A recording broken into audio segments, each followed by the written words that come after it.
¿Qué tal? Buenas tardes a todas las personas que nos estarán viendo o nos están viendo en un futuro. Bueno, hoy me encuentro con Jorge Eger, estudiante de Ingeniería en Obras Civiles y además es militante en el Partido Socialista allá en su país, Chile. Jorge, ¿cómo estás? Bienvenido. Hola, ¿qué tal, Diego? Muchas gracias por la invitación y esperamos que sea una instancia para poder conversar de lo que está sucediendo acá en Chile, que es un fenómeno bien interesante. Sin duda alguna, es un fenómeno interesante y todo el continente y muchos de personas fuera de este continente también están muy pendientes porque Chile es referente en muchas cosas, en muchas materias, pero también este modelo ha dejado ver y ha sido visible sus fallas. Bueno, Jorge, la primera pregunta que te tengo es relacionada a lo que está sucediendo en Chile en las urnas. Si bien es cierto, el pasado 17 de mayo tuvimos estas elecciones súper importantes para cambiar una constitución que fue escrita en 1980 y, y se ha mantenido desde allí. Para el 17 de mayo estaban habilitados 14 millones de chilenos para votar, pero llega el día, se cierran las urnas y tan solo asistieron 6 millones, es decir, un 42,5% de la población que pudo haber votado. ¿A qué crees que se debe esta gran ausencia? Bueno, yo creo que son varios los factores importantes que pueden incidir en este tipo de instancia. Bueno, tuvimos alrededor de un 50% de participación del electorado durante el año pasado en las elecciones del apruebo y rechazo, y además convención constitucional y convención mixta. Que bueno, por lo que estoy entendiendo, tú igual manejas el contexto político que igual está sucediendo acá en Chile, que básicamente el cambio de la constitución es para cambiar el sistema neoliberal que hay en Chile, que ha sido un rotundo fracaso desde el punto de vista socioeconómico y sociopolítico. Entonces, yo creo que la participación, la reducción de esa participación de gente se da por factores como el exceso de información de candidatos, o también puede ser el poco interés que hay de participar en la política en Chile. Son 155 escaños para poder redactar la Constitución, lo cual es bastante. Es una cantidad enorme de participación en este tipo de vía democrática, por así decirlo. Y son 155 escaños que deben ser elegidos a través de muchas listas. Entonces, por solo tomar un distrito, ya tienes una cantidad importante de gente que quiere redactar la Constitución, y solo una cantidad limitada de gente es elegida para poder redactar esa constitución representando ese distrito. Entonces eran muchos los candidatos, era demasiada información y un uso excesivo de propaganda que a la larga puede que haya debilitado el hecho de sentir interés por participar de esta instancia. Yo creo que ese es el factor más determinante en este momento. Creo que es muy importante lo que acotas y sin duda en otras elecciones han tenido mayor representatividad. En estas, bueno, considero que bajó un poco y aquí viene una pregunta que quiero hacerte. ¿Realmente tú crees que en Chile el voto debería ser obligatorio? Mira, considerando las circunstancias que se han dado últimamente con la participación democrática en Chile, yo creo que habría que evaluarlo a la ciudadanía, porque hay mucha gente que, bueno, yo participo de un partido político en donde hay diferentes puntos de vista respecto a eso. Hay gente que está a favor de la participación la participación obligatoria de voto, porque se ve reflejado esto en el quórum. O sea, en la participación política más importante que ha tenido Chile, que fue el apruebo y rechazo del año pasado, solo hubo un 50% de quórum, lo cual sigue siendo bastante menor a lo que uno espera que debería ser más representativo, quizás un 70%, o evidentemente un 99% cuando ya es el voto obligatorio. Y hay gente que está con otra posición, con una posición ya un poco más libertaria, por así decirlo, porque siempre pueden aparecer imprevistos para poder asistir a un local de votación, o puedes estar en una circunstancia que sea un poco ya más delicada personalmente, o en el extranjero, etc. Entonces yo creo que habría que hacer una consulta ciudadana para ver qué opina la gente, si quieren que las votaciones sean obligatorias o no. Es un debate, sin duda, que está muy presente en el continente. Hay Así es. países como Ecuador donde el voto es obligatorio, pero es muy curioso porque la Constitución lo define como un derecho político, pero es un derecho obligatorio también. Entonces hay muchos golpes y cosas que no terminan de cuadrar. Pasando un No, y poco a la... además también ustedes tuvieron una elección presidencial hace muy poco, entonces yo creo que está presente este tipo de temas que tienen que estar sobre la mesa y se tienen que debatir. Sí, y qué mejor hacerlo que con la ciudadanía, porque muchas Exacto. veces 130 personas, 170 personas no definen cómo piensa un país, sea Chile con 18 millones de chilenos, como Ecuador con 17 millones, números que siguen subiendo con el pasar de los años. Exactamente. Ahora, pasando un poco a la Convención Constitucional, hay algo que me llama mucho la atención y es que, bueno, hay un reflejo de que los partidos clásicos, típicos, por decirlo así, han perdido fuerza y esta convención está conformada por mucha gente independiente y sectores que se definen como de izquierda. La pregunta aquí es, ¿crees que en las próximas elecciones el gobierno será de centro izquierda o quizá netamente de izquierda? Mira, yo creo que la ciudadanía está muy aburrida de la clase política, la mal llamada clase política, que es un sector que estuvo predominando Chile durante 30 años. Y fueron 30 años donde esta clase política fomentó el hecho del apogeo del neoliberalismo.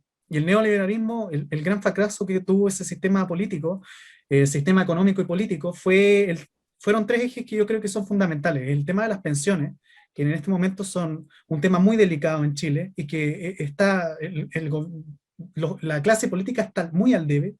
Creo que la salud también ha sido un eje fundamental y sobre todo la pandemia, que ha quedado evidentemente expuesta a cómo ha sido el manejo por parte del gobierno y por las instituciones.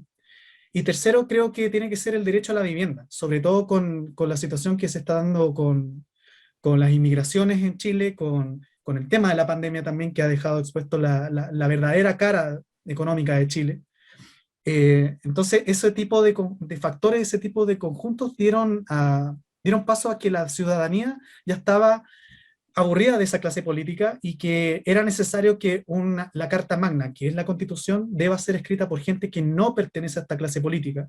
Y es por eso que se exigió con protestas, con participación de la ciudadanía, en donde los independientes tuvieran un espacio en la redacción de esta Constitución.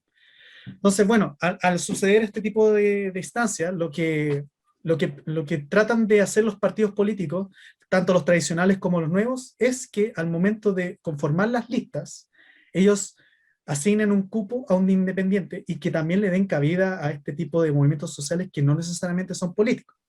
Entonces, han habido muchos actores, profesores, dueñas de casa, activistas, dirigentes medioambientales, pueblos originarios, que también tienen sus escaños reservados, que son parte de este movimiento político, pero que no son parte de la clase política, que van a redactar la Constitución.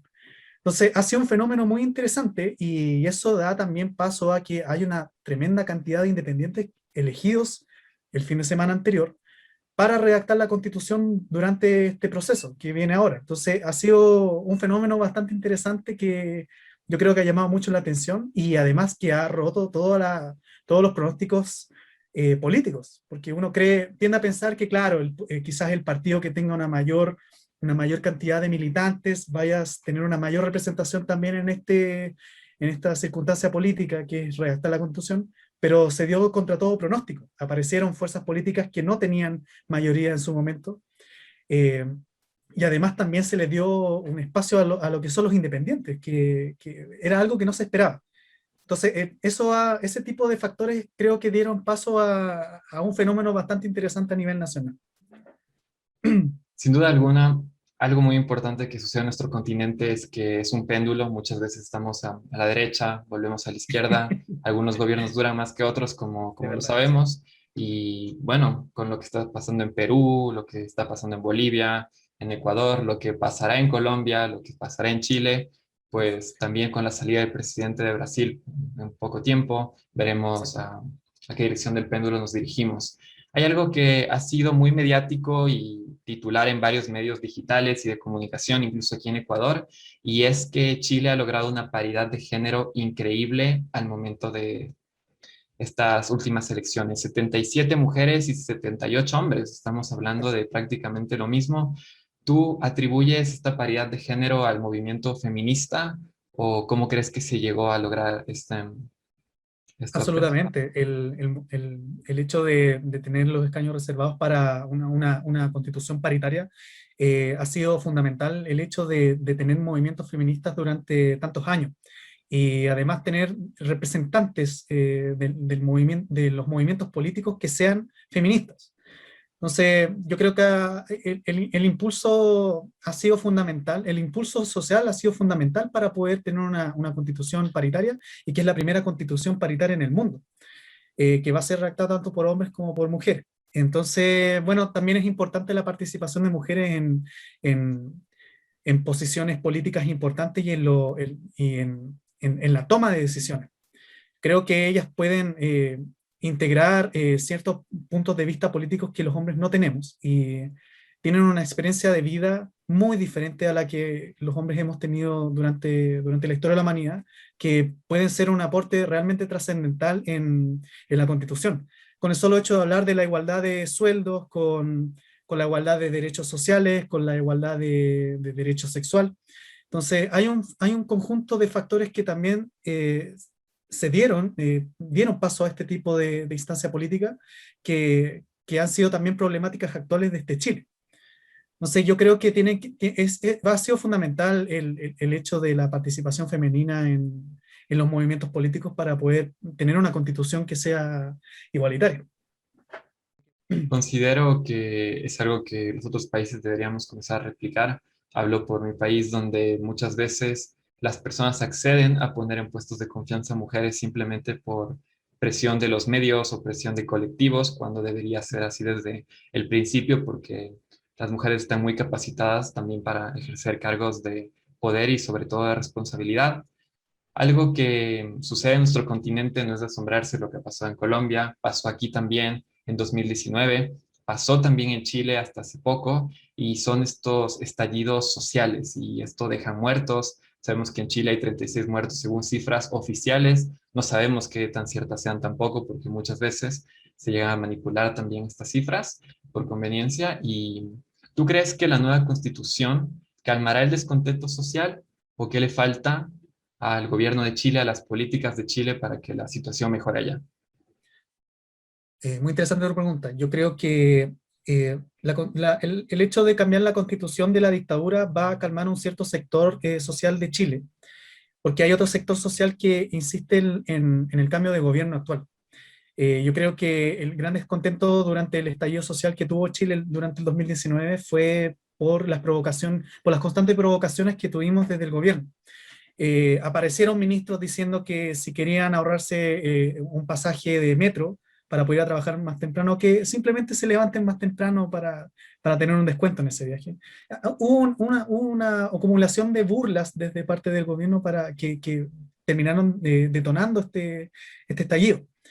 Entonces hay un sector de Chile que está cansado ya de estas provocaciones por parte del gobierno y que están esperando a que haya un cambio de mando. Que bueno, nosotros vamos a tener elecciones presidenciales a fin de año y el cambio de mando ya vendría en marzo del 2022. Entonces hay un sector que sigue protestando en el centro de Santiago, que es la Plaza de Armas, que durante el estallido se cambió de nombre a Plaza de la Dignidad, que siguen protestando en ese lugar porque es un sector de Chile que está descontento con el gobierno actual y con ese tipo de provocaciones. Y además, durante la pandemia se ha extendido también esa molestia con la élite política que hay en Chile, élite política y élite económica. Aparecían el presidente de la Cámara de Comercio diciendo que con los bonos que está tratando de dar el gobierno a los sectores más vulnerables de Chile, los trabajadores no van a ir a trabajar porque se están dando prácticamente una gran vida con los bonos. Entonces ese tipo de cosas, ese tipo de comentarios yo creo que desde la elite terminan provocando un sector importante de Chile y que terminan dinamitando este tipo de estallidos sociales. Lo vemos acá en Chile, lo estamos viendo en este momento en Colombia. Entonces yo creo que ese sector debe tener precaución con las cosas que dice y no puede ser que los chilenos tengamos que soportar ese tipo de comentarios. Básicamente son una burla. Entonces, bueno, redirigiéndome también a tu pregunta, yo creo que, bueno, en resumidas cuentas, yo creo que depende de esos dos escenarios. Uno es la redacción de la Constitución y el otro es el cambio de gobierno actual.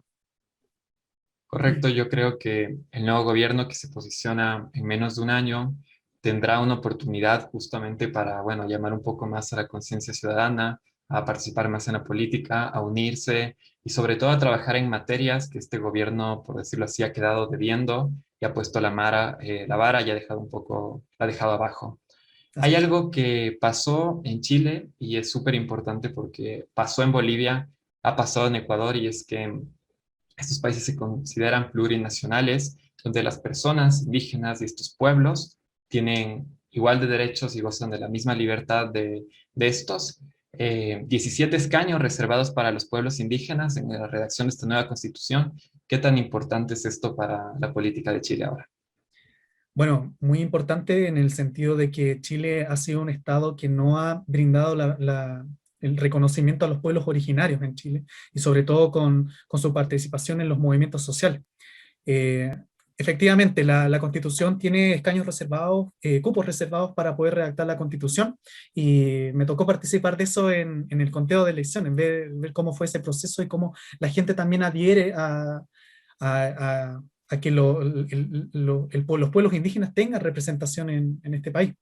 Y también se dio un fenómeno muy interesante durante el estallido, en donde no solamente la gente que participa de los movimientos estudiantiles, de dirigentes de la clase obrera, estuvieron participando del estallido, sino también un sector que está muy a favor de los pueblos originarios. Y empezaron a aparecer también las banderas mapuches durante el estallido, y en muchos escenarios donde hubo actividad política antes de la pandemia. Entonces, era trascendental que hubiese una participación de pueblos originarios en la redacción de la Carta Magna chilena.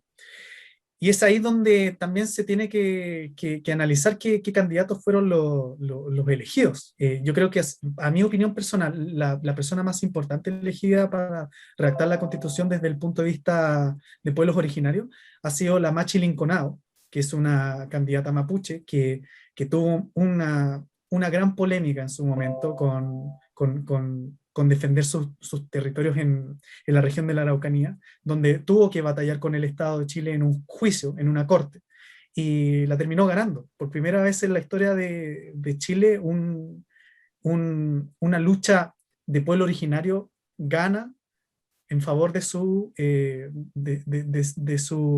problemática, que fue, si mal no recuerdo, fue combatir con una inmobiliaria que quería arrasar con un sector sagrado que tenía su pueblo originario. Entonces, el hecho de haber pasado de una situación donde fue tratada ella como terrorista, como una enemiga en el fondo del Estado de Chile, a redactar la nueva Constitución de Chile, me parece que ha sido un fenómeno tremendamente interesante y muy representativo de lo que han sido las problemáticas de los pueblos originarios acá en Chile.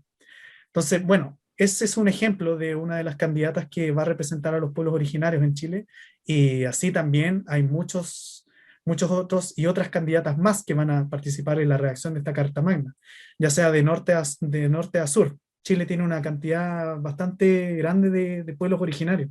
Y bueno, creo también que ese es un gran ejemplo para los otros países sudamericanos, en donde también hay un porcentaje importante de pueblos originarios que necesitan en Sudamérica una representación política en los estados. Correcto, creo que la Constitución debería velar y ver por los intereses de todos y todas, en especial en estos pueblos y colectivos que han sido marginados a lo largo de la historia, muchas veces por grupos de poder o simplemente por temas, feo decirlo, pero de racismo. Tengo una última pregunta para ti, ya que viste tan de cerca lo de la Constitución y todo lo relacionado a la política y lo vives diariamente. Y es que, bueno, sabemos que más del 78% de los chilenos, cuando se les preguntó si querían una nueva Constitución, votaron que sí. Yo creo que es una victoria aplastante, se veía venir, se ve claramente que era un sí. ¿Tú consideras que estas elecciones fueron totalmente transparentes? Bueno, por supuesto que sí. Eh, Fueron muy transparentes por toda la... Bueno, Chile se ha caracterizado también por tener un sistema electoral lo más transparente posible. Y es por eso también que a los partidos políticos se les pide personas llamadas los apoderados o apoderadas de mesa, que son personas que van en representación de una posición política en una elección y se encargan de fiscalizar y verificar si los votos son efectivamente condicionados o no. Y al final de ese proceso, el vocal de mesa, que es el que cuenta los votos al final, es el que toma el veredicto a través de las opiniones que estén batallando, por así decirlo, durante ese momento los apoderados. Entonces yo creo que es fundamental el hecho de la fiscalización durante las elecciones políticas. Sin embargo, creo que hay un fenómeno que se da siempre, no solamente acá en Chile, sino a nivel mundial, o países que tienen democracia, que es el hecho de que si aparece una opción A, el grupo de la opción B va a tratar de deslegitimar esa opción. Y pasó mucho con el asunto del apruebo, en donde un 78% de gente votó a favor de esa opción y el resto, que fue la opción del rechazo, trató de deslegitimar esa opción a través de comentarios o publicaciones en donde trataran de decir que fueron elecciones fraudulentas. Pero claro, evidentemente 78% es un número lo bastante representativo, en donde el margen de error yo creo que es mínimo. Entonces, hay una cuestión política, creo yo, que tiene que ser fundamental, que es el hecho de estar fiscalizando durante las elecciones para poder tener el proceso lo más limpio y transparente posible. Insisto también que el hecho de los resultados tienen que ser representativos. 78% para mí es suficiente.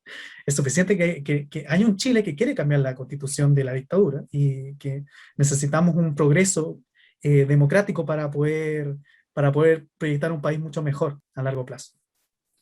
Como mencionaste antes, ya se han definido bastante los candidatos que veremos en las próximas elecciones. Ya hay un nombre que suena bastante porque, aparte de ser un personaje político, ha sido alcalde de Recoleta. Creo que sabes a quién me refiero y quiero preguntarte un Sí. poco sobre él. ¿Cómo ves a Daniel Jadue para llegar a la moneda? Bueno, el escenario presidencial está bastante interesante en este momento, porque tenemos una derecha que está bastante debilitada desde el gobierno de Piñera, pero que ha tenido un protagonismo durante la pandemia en televisión. Hay un candidato que es el alcalde de Las Condes, un sector acomodadamente rico en Santiago, que, que es Joaquín Lavín, que es el candidato de la derecha en este momento y que va a ir a una primaria de derecha con otros candidatos de derecha. Pero las encuestas muestran que él está liderando en este momento esa primaria de derecha. Y por el otro lado, tenemos al alcalde de Recoleta, Recoleta siendo una comuna de una situación económica complicada, que es el alcalde Daniel Jadwe, del Partido Comunista de Chile. Eh, yo creo que aprovechó bastante bien el hecho de que el estallido social no tuvo un representante como vocero de las demandas estudiantiles. Durante las revoluciones que tuvimos anteriormente en Chile, que fueron las revoluciones pingüinas, como se llamaba acá a los Mm. estudiantes, las revoluciones estudiantiles de 2006 y 2011, los representantes que canalizaron en el fondo las demandas de esas protestas hacia el gobierno fueron los presidentes de la Federación de Estudiantes de la Universidad de Chile en su momento. Y bueno, ese trampolín político, por así decirlo, esos presidentes terminaron siendo parlamentarios con el tiempo. Pero ellos fueron los líderes de ese momento que canalizaron las problemáticas de las protestas contra el gobierno. Durante el estallido social 2019, nosotros no tuvimos un liderazgo que pudiese canalizar esas problemáticas. Y creo que Daniel Jadwe, en cierta medida, aprovechó ese vacío de liderazgos que había durante el estallido para poder representar a la gente a un sector de la gente que estaba protestando.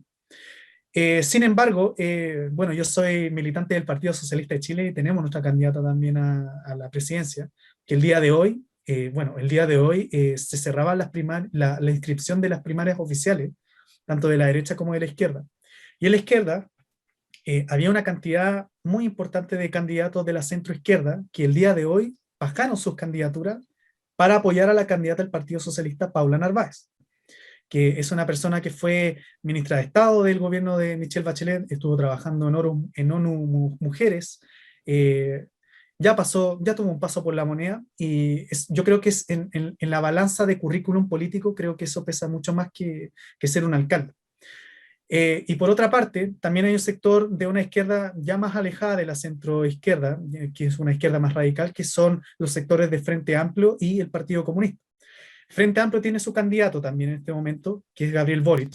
Entonces yo creo que ese sector de izquierda, creo que cada uno representa su proyecto político aparte, pero con las elecciones que tuvimos este fin de semana para los candidatos constituyentes, yo creo que quedó claro que la izquierda necesita una unidad, necesita reafirmar un proyecto político transformador para Chile, que pueda responder a las demandas que tiene la sociedad en este momento, ya sea de pensiones, de salud, de vivienda, de sueldo, de economía. Y lo más importante, creo yo, para estos políticos es que resuelvan la situación política que hay en Chile, sobre todo con lo que te comentaba hace unos minutos atrás, con el descontento que hay con esa elite y también con el gobierno actual. Entonces, yo creo que estos candidatos deben ponerse de acuerdo para redactar un proyecto que sea lo más transformador posible para Chile y que sea el candidato que sea, esperamos que sea un buen resultado porque al tener un buen resultado también le va bien a Chile con ese tipo de instancias. Creo que es muy importante estar pendiente. Chile es parte de nuestro continente, ha sido referente en muchas cosas, en otros ha quedado debiendo, pero no por cuestiones de sus ciudadanos, sino por políticas que muchas veces se alejan de la realidad de las que la mayoría de personas viven y palpan día a día. Y Así bueno, es. la última pregunta es algo que choca muchísimo aquí en Ecuador y en otros países de nuestra región, y es que, como sabemos, en Chile el agua es privada y esto está en la Constitución. Y bueno, quiero preguntarte, ¿qué, qué piden las personas sobre esto? ¿Qué quieren cambiar sobre que el agua sea privada? Porque sin duda es un tema muy delicado que la mayoría de personas te dirá que eso no debería ser privado y tendría que ser del Estado. Muy interesante tu pregunta. Mira, Chile es uno de los países que posee el mayor porcentaje de recurso hídrico en el mundo, sobre todo en los sectores que son de la Patagonia, como Campos de Hielo Norte y Campos de Hielo Sur. La gran demanda que surge desde el estallido social con respecto a este recurso hídrico es que las grandes corporaciones son las que se han adueñado, por así decirlo, de este recurso. Y eso está plasmado no solamente en la constitución de la dictadura, sino también en el Código de Aguas. Eh, es bien interesante cómo, o sea, es un fenómeno bastante complejo en el sentido de que tenemos mineras, eh, tenemos unas mineras gigantescas al norte de Chile, que, bueno, son una de las fuentes más importantes del PIB, que utilizan todo el recurso hídrico, dejando a las poblaciones aledañas sin agua. O también cultivos que necesitan mucha agua, como lo son los cultivos de paltos en el norte, que terminan erosionando todo lo que es suelo, todo lo que es suelo permeable en ciertas zonas que necesitan regadíos, que eh, necesitan de este recurso hídrico para poder fomentar la agronomía, el ciclo de la flora y fauna. Entonces, ese derecho al agua que Chile no posee en este momento tiene que ser uno de los ejes principales para poder redactar la nueva constitución. Chile es uno de los países que tiene el recurso hídrico como privado y no puede ser. El agua debe ser un derecho de uso público. Entonces yo creo que es fundamental que la Constitución también tenga que aclarar ese tipo de situación y no puede ser que pobladores en Chile no puedan acceder a un recurso que debe ser un derecho. Bueno, por honor al tiempo, quiero agradecerte por esta entrevista. En este momento, muchas personas, estoy seguro que estarán más interesadas en Chile y sobre todo más pendientes de lo que pasa en nuestra región. Muchas gracias, Jorge. Un gusto. Muchas gracias a ti, Diego.